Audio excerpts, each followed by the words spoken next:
परमात्मने प्रणतः क्लेशनाशाय गोविंदाय नमो नमः।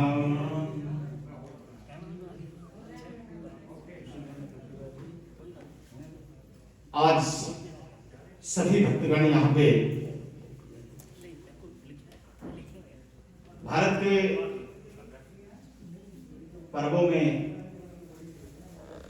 महत्वपूर्ण प्रमुख पर्वों में एक होली का आज उत्सव हम यहाँ मनाने जा रहे हैं। वैसे तो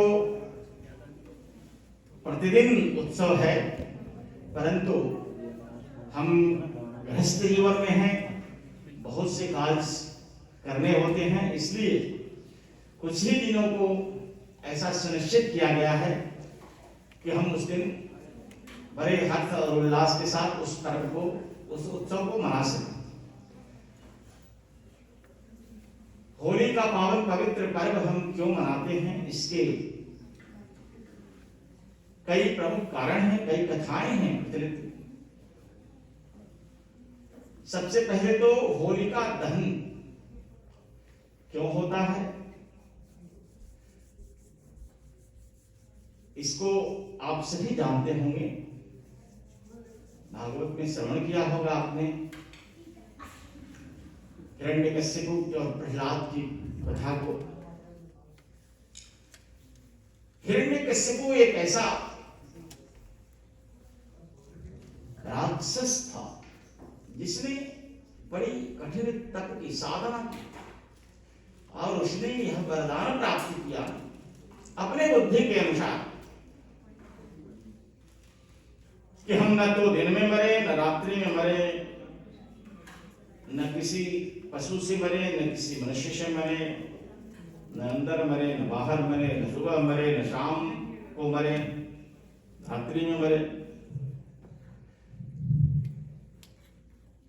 अपने बुद्धि के अनुसार, हमारी जितनी बुद्धि होगी हम उसी के अनुसार वरदान की प्राप्ति करेंगे। तो यह वरदान उसने प्राप्त कर लिया ब्रह्मा से,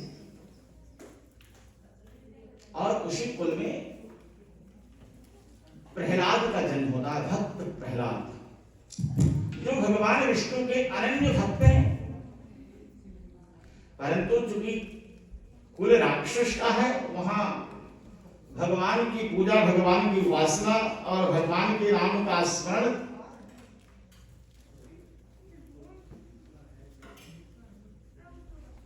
वर्जित है। परंतु प्रहलाद तो जन्म से ही भगवान श्रीमन नारायण के परम भक्त थे, जिस नाम का हवन आपने अभी श्रवण किया, ओम नमो भगवते वासुदेवाय। द्वादशाक्षर मंत्र का अहर्निश जप, निरंतर जप प्रहलाद की जिह्वा पे चलता रहा। हर पिता का यह धर्म है, दायित्व है कि अपने पुत्र को शिक्षा प्रदान कराए। हिरण्यकश्यप ने भी अपने पुत्र प्रहलाद को गुरु के पास शिक्षा के लिए भेजा, आसुरी शिक्षा के लिए, दानवीय शिक्षा के लिए। परंतु प्रहलाद तो भक्त थे, वह विद्यालय में भी, आश्रम में भी केवल और केवल भगवान श्रीमन नारायण के नाम का स्मरण, वही द्वादशाक्षर मंत्र ओम नमो भगवते वासुदेवाय, ओम नमो भगवते वासुदेवाय, ओम नमो भगवते वासुदेवाय।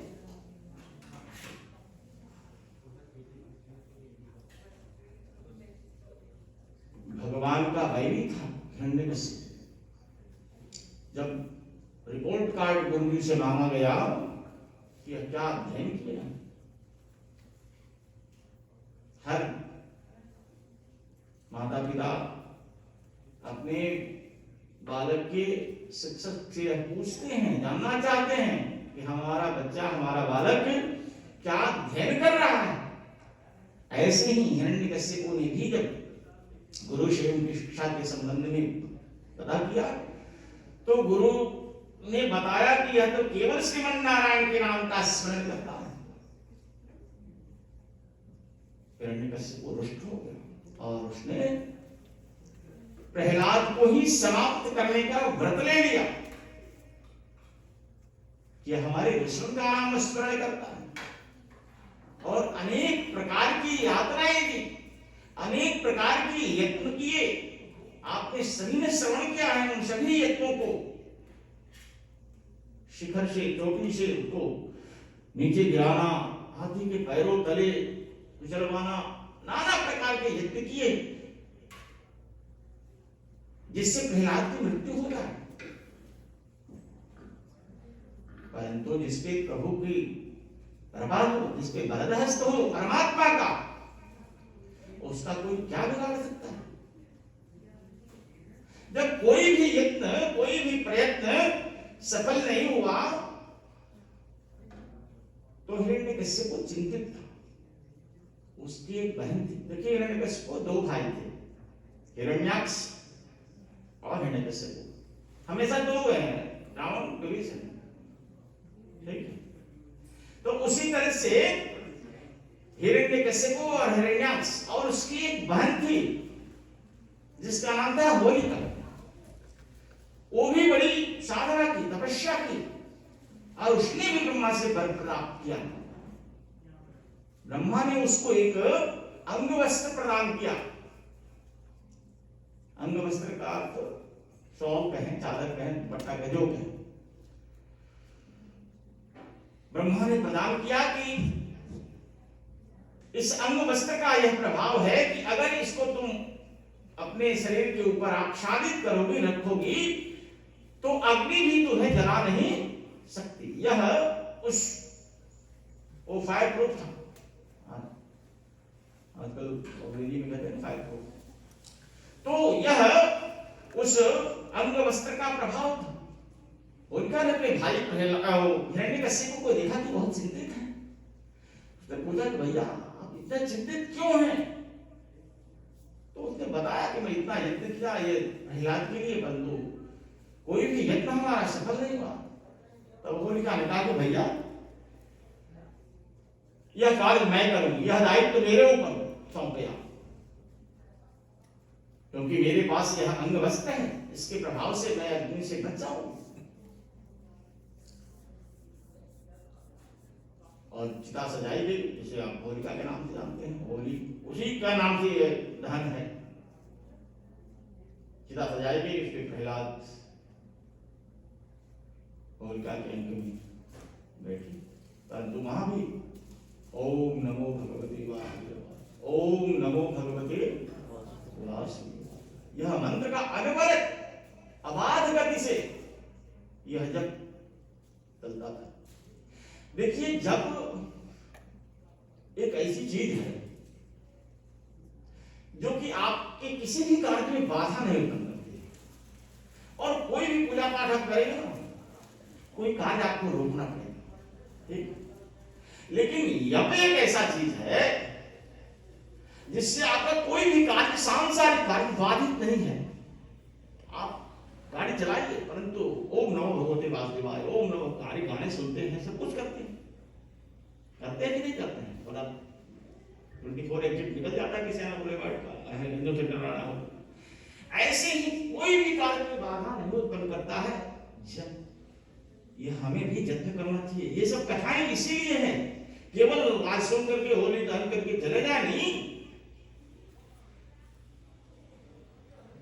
यह हमें अपने जीवन में उतारने के लिए एक कथाएं हैं। और एक बार जला लेते तो होली प्रतिवर्ष क्यों जलाते हैं? ठीक है, अगर एक बार में नहीं हुआ, 2 बार में नहीं हुआ, 10 बार में हो जाए, 20 बार में हो जाए, जीवन की अंतिम क्षण तक भी हो जाए, तो ही बड़ी कृपा है परमात्मा। तो प्रहलाद वही नमो भगवते वासुदेवाय, भगवान की कृपा, वायुदेव की कृपा, अग्नि जलाई गई,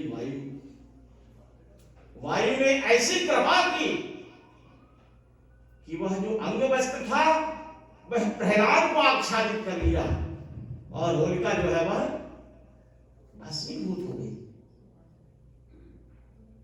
इसी से इस दहन का नाम होलिका दहन है। और प्रहलाद का बाल माता भी नहीं हुआ।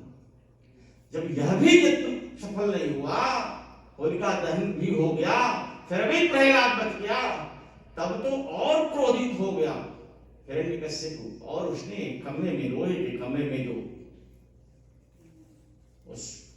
उसके प्रासाद यानी महल के अंदर लगे हुए थे, उसी किसी खम्भे में उसने प्रहलाद को बांधने का दिया, उसको बांध दिया। और जब वो खड़ग लेकर के उसको मारने के लिए चला, उसने पुकारा कि तुम बुलाओ अपने रक्षक को, जो आज तक तुम्हारी रक्षा किया, देखता हूं कैसे वो तुम्हारी रक्षा करता, मैं अपने हाथों से तुम्हारा वध करूं। कहां है तुम्हारा परमात्मा? तो परमात्मा तो सर्वत्र है, इसलिए तो परमात्मा है, हरि व्यापक सर्वत्र समाना, और कहीं विशेष नहीं, समान रूप से वह व्याप्त है, वो उपस्थित है। रामनाथ ने कहा कि हम में भी है, आप में भी है, आपके खड्ग में, इस खम्भे में, इस मान सब सर्वत्र है, इसलिए तो परमात्मा हरि व्यापक सर्वत्र समाना। और तब जैसे ही खड़ग का प्रहार किया कि भगवान प्रकट हो गए, उसी खम्भे का भेदन करके, चीर करके, और नरसिंह अवतार में, एक बार बोलिए नरसिंह भगवान की, नरसिंह अवतार हुआ भगवान का, न नर और न ही पशु, दोनों सम्मिलित है एक में। वरदान में तो ऐसा कुछ था नहीं, किसी जानवर से न मरे, किसी मनुष्य न मरे, न तो मनुष्य न दानव, न अंदर न बाहर। भगवान ने उसको अपने जंघे पर बिठाया, किसी अस्त्र से नहीं, शस्त्र से नहीं, तो यही अस्त्र शस्त्र था, नाखून विदग्ध कर दिया। न सुबह न शाम, तो एकदम गोधली के समय में, न अंदर न बाहर, तो देहली पे बैठ करके भगवान ने उसका मकसद का विवरण कर दिया। तो ये है इस होलिका दहन की कथा, जिसे हमें अंगीकार करना चाहिए, और हमें भी प्रहलाद का अनुसरण करना चाहिए। प्रहलाद का अनुसरण इसलिए करना चाहिए कि हमने देखा कि हिरण्यकश्यप की क्या दशा हुई और प्रहलाद की क्या स्थिति है। तो हम किस स्थिति को चाहते हैं अपने जीवन में?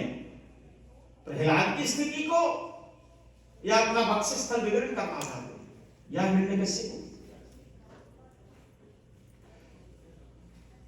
ठीक है, हिरण्यकश्यप तो है। हिरण्यकश्यप का अर्थ होता है, देखिए, हिरण्य मतलब सोना, ठीक, और कश्यप का अर्थ है संस्कृत में ये बेड, जिसपे सोते हैं, खाट कहें, चौकी कहें, पलंग कहें, जो कहें, अलग अलग नामों से उसको पुकारा जाता है। तो जिसका पलंग ही सुवर्ण का हो, अब सोचिए कि क्या संपन्नता रही होगी, इसीलिए उसका नाम हिरण्यकश्यप। इतना समृद्ध, और हम सभी भी उसी में लगे हुए। अरे भाई, इतना हो जाए, इतना हो जाए, इतना सोना का पलंग हो जाए तो और बढ़िया, लेकिन अब उसके ऊपर वो भी हो भी जाए तो उसके बाद भी कल्पना रहेगी कि इसके बाद क्या होगा। उसमें हीरे लगे, फिर हीरा भी हो जाए तो उसके बाद अब क्या होगा, भगवान जाने। अस्तु, तो ऐसी स्थिति जिसकी होगी वही हिरण्यकश्यप है, ठीक, जिसकी दृष्टि वही होगी। तो हमें प्रहलाद बनना है और भगवान के नाम का स्मरण करना है, तभी इस उत्सव का की सार्थकता है हमारे जीवन में, ठीक है। और मैंने पहले ही बताया कि भगवान के नाम के स्मरण से किसी भी कार्य में बाधा नहीं। तो एक बार होलिका दहन करें। ओम हरि ओम स्वस्ति नः इंद्रो भद्रं कर्णेभिः शृणुयाम देवाः भद्रं पश्येमाक्षभिर्देवताः स्थिरैरङ्गैः दृष्ट्वा पुंसस्तनोभिर्विषेमहि देवहितं जदायुः अग्निदूतं मम पुरोदधेः हव्यवाहनाय देवान् आसादयादिह सर्वोपचारार्थे गन्धाक्षतभूषकाणि समर्पयामि। अग्नये नमः अग्निदूतं मम पुरोदधेः हव्यवाहनाय देवान् आसादयादिह सर्वोपचारार्थे गन्धाक्षतपुष्पाणि समर्पयामि। ओम गणानां त्वां गणपतिं हवामहे प्रियाणां त्वां देवतिं हवामहे निधीनां त्वां निधपतिं हवामहे वसो मायामजा निकृतमात्मजातिकृतं स्वाहा। गुड़ियाओं की विधि के पास ओम अम्बे अंबिके अम्बालिके नमामि दिक्सनस्तसुखसुद्रिकां काम्बे रवाद्रिं स्वाहा। ओम ब्रह्मयज्ञानं प्रथमं पुरस्ताद् विषेमतः सुरुचो वेनयामः समुज्ञां पमामस्य विष्टाः तस्य जोनिं च तस्य स्वाहा। ओम इदं विष्णुर्वज्रक्रमे त्रेधारे देवजन्मासमूढमस्य वागुंसुरे स्वाहा ओम नमस्ते रुद्रमन्यवामतो तैसमे नमः बाहुभ्यामुक्ते नमः स्वाहा ओम श्रेष्ठते लक्ष्मी सपत्न्यां महोरात्रेः पार्श्वे नक्षत्राणि रूपं पश्चिनो व्यातं हिरण्यधानं वैषाणं सर्वलोकमैकाणं स्वाहा। बस हो गया। रणदीप पकड़ लेगा कोई। होली बड़ा उमंग का पर्व है और वर्ष के आखिरी पर्वों में से एक है। वर्ष जो है हमारे यहाँ नए वर्ष की जो परंपरा है, यह अंग्रेजी हिसाब से 1 जनवरी आप मानते हैं, हम भी मानते हैं, कुछ लोग दीपावली के दूसरे दिन से मानते हैं, परंतु जो हमारी वैदिक परंपरा है, सनातन परंपरा है, विक्रम संवत है, जिसको शास्त्रों में माना गया है, उसके हिसाब से यह वर्ष की आखिरी पूर्णिमा है। अब नए वर्ष का शुभारंभ होगा, इसलिए इस पर्व को मनाया जाता है उमंगता के साथ, उत्साह के साथ कि नया वर्ष आने वाला है। नया वर्ष हमारा शुरू होगा 15 दिन के पश्चात, ठीक है। नवरात्रि का पहला दिवस हमारे वर्ष का प्रथम दिवस होता है, नए वर्ष का, ठीक है, जिसमें विक्रम संवत बदलता है। अंग्रेजी के हिसाब से तो आप 1 जनवरी को मानते हैं, परंतु इस वासंतिक नवरात्रि का जो प्रथम दिवस होता है वह विक्रम संवत्सर का पहला दिन होता है। उसी दिन शायद विक्रम संवत्सर बदलता है, तो वो हमारा नया वर्ष होता है। इस उमंग में हम इस पावन पवित्र पर्व को मनाते हैं। साल भर के अपने गीले शिकवे सब भूल के एक दूसरे के गले मिलते हैं कि जो भी गलती हुई हो जो आप भैया क्षमा करो, आओ गले। इसलिए यह पावन पवित्र पर्व मनाया जाता है। अब आप सभी लोग बड़े श्रद्धा विश्वास के साथ सुंदर भजन श्रवण करें होली के, विशेष करके। वैसे तो आप